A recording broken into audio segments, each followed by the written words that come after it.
للہ رب العالمین والصلاۃ والسلام علی نبینا محمد وعلی آلہ وصحبہ اجمعین، اما بعد۔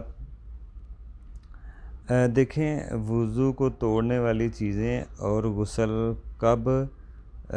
واجب ہے، غسل کن چیزوں سے واجب ہے، وہ چیزیں جن سے غسل واجب ہوتا ہے اور یہ کب واجب ہوتا ہے، اس کے بارے میں ہم دیکھتے ہیں۔ دیکھیں، سب سے پہلی وہ چیزیں جن سے وضو ٹوٹ جاتا ہے وہ آگے اور پیچھے کے جگہ سے کوئی بھی چیز نکلے، یعنی کہ ہوا کہہ لیں آپ، آواز ہو تو وہ الگ مسئلہ ہے، کسی چیز کی آواز پیدا ہونا، لیکن شرمگاہ آگے اور پیچھے کی سے کوئی بھی چیز اگر نکلتی ہے تو آپ کا وضو ٹوٹ جائے گا۔ اور اسے استنجا کرنا واجب نہیں ہوتا، یہ نہیں اس سے مسئلہ کا آپ کا استنجا کرنا اس پہ واجب ہوگا، بلکہ وضو ٹوٹ جائے گا۔ اسی طرح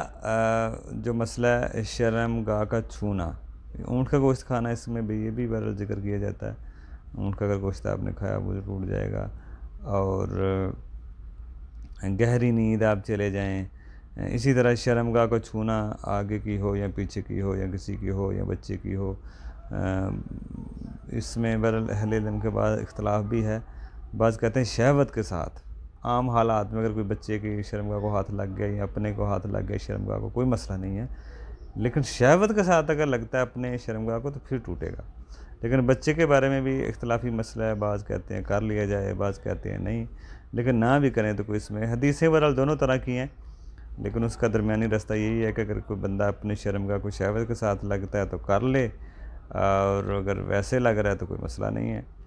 بہرحال بعض تو مطلق ہی کہتے ہیں جی شرمگاہ کو ہاتھ لگنے سے وہ ٹوٹ جاتا ہے، یہ وہ شرمگاہ کی بات کر رہے ہیں جو کپڑے سے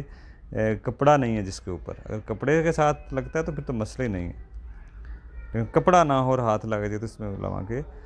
مختلف بررائے ہیں، لیکن بعض کہتے ہیں وہ جو ٹوٹ جائے گا، بعض کہتے ہیں نہیں ٹوٹے گا، وہ جو ٹوٹنے کی بات ہے وہ شہوت کے ساتھ ہے۔ اسی طرح آگے مسئلہ وہ چیزیں جن سے غسل واجب ہوتا ہے، وہ پہلی چیز تو یہ ہے کہ احتلام کا ہونا، مرد عورت کا ختنہ، آپس میں ملنا، یا کافر کا مسلمان ہو جانا، موت کا آ جانا، حیض اور نفاس کا عورتوں کو خون آ جانا، تو یہ ساری چیزیں غسل واجب کر دیتی ہیں۔ اب سوال یہ ہے کہ غسل کب واجب ہوگا؟ دیکھیں، غسل آپ پہ واجب پھر ہوگا جیسے حیض اور نفاس کا مسئلہ ہے، خون رک جائے تو آپ اس کو لیٹ نہیں کر سکتے، لیٹ کرنا جائز نہیں ہے غسل کو۔ اب دیکھیں، غسل کے دو طریقے ہیں، ایک واجبی غسل ہے، اس میں یہ ہوتا ہے آپ نیت کریں اور واجبی غسل میں نیت کریں اور صفائی کریں اور اپنے پورے جسم پہ پانی بہا لیں، یہ واجبی غسل، آپ کا واجبی غسل ہو گیا۔ اب سنت مستحب غسل کیا ہے؟ دوسرا جو طریقہ، آپ اچھی طرح وضو صفائی کریں، نیت کریں اور پہلے وضو کریں، ٹھیک ہے نا؟